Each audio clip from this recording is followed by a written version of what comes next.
ओम जयंती मंगला काली भद्रकाली कपालिनी दुर्गे क्षमा शिवा धात्री स्वाहा सुधा नमोस्तुते। ओम सर्वमंगल मांगल्ये शिवे सर्वार्थ साधिके शरण्ये त्र्यंबके गौरी नारायणी नमोस्तुते। जय माता दी, जय श्री कृष्ण, राधे राधे, हर हर महादेव, श्री शिवाय नमस्तुभ्यम।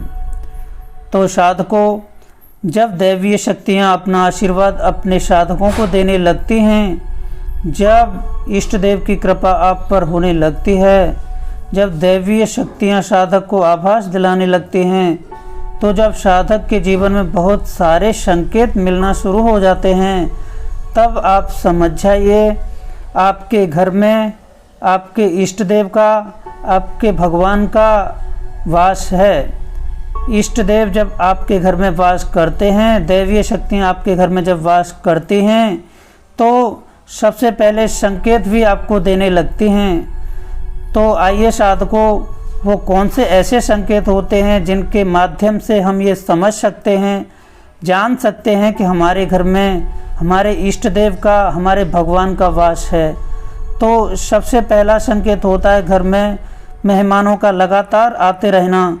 जैसे एक मेहमान गए, फिर कुछ दिन बाद दूसरे मेहमान आ गए, फिर कुछ दिन बाद तीसरे आ गए, और उन मेहमान जो गेस्ट आपके घर आते हैं उनका आप बहुत तहे दिल से स्वागत करते हैं। उनके लिए आप तरह तरह के पकवान बनाते हैं, उनके लिए आप बाहर से मिठाई लेके आते हैं।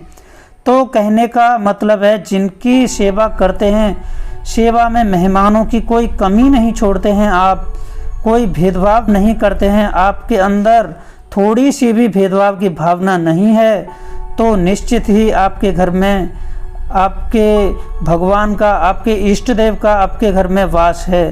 तो साधकों, पहला संकेत ये हो गया। तो दूसरा संकेत होता है आपकी किचन।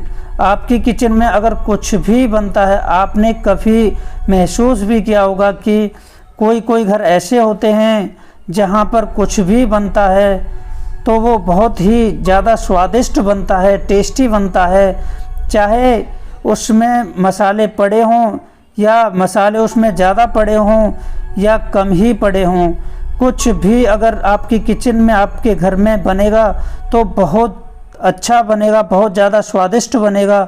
जैसे आपने किसी के घर की चाय पी होगी तो बहुत अच्छी बनती है, स्वादिष्ट बनती है। तो आपकी किचन में, आपके घर में खाना स्वादिष्ट बनता है, लोग उसकी तारीफ़ भी करते हैं। तो आप साधकों, इस संकेत को समझिएगा कि आपके घर में भगवान का वास है, इष्ट देव की उपस्थिति और इष्ट देव का आभास हर किसी को नहीं होता है। भगवान की अनुभूति, भगवान का आभास वो साधक ही कर सकते हैं जो नित्य पूजा पाठ सेवा से जुड़े रहते हैं, नित्य मंत्र जाप से सच्ची और सेवा भाव से जुड़े रहते हैं। तो उन साधकों को अपने इष्ट देव का, दैवीय शक्तियों का आभास होने लगता है और उन साधकों को संकेत भी समझ में आने लगते हैं।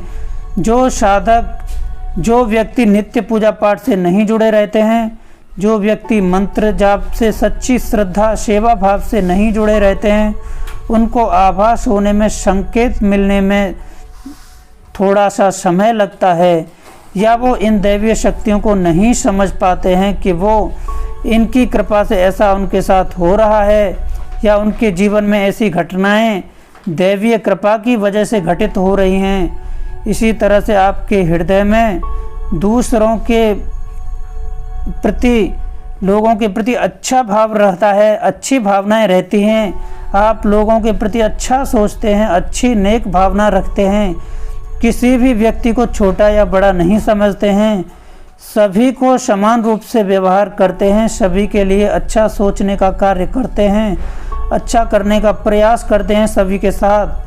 आप अन्य लोगों की मदद करने का अच्छा भाव रखते हैं, मदद करते हैं या कार्य करते हो।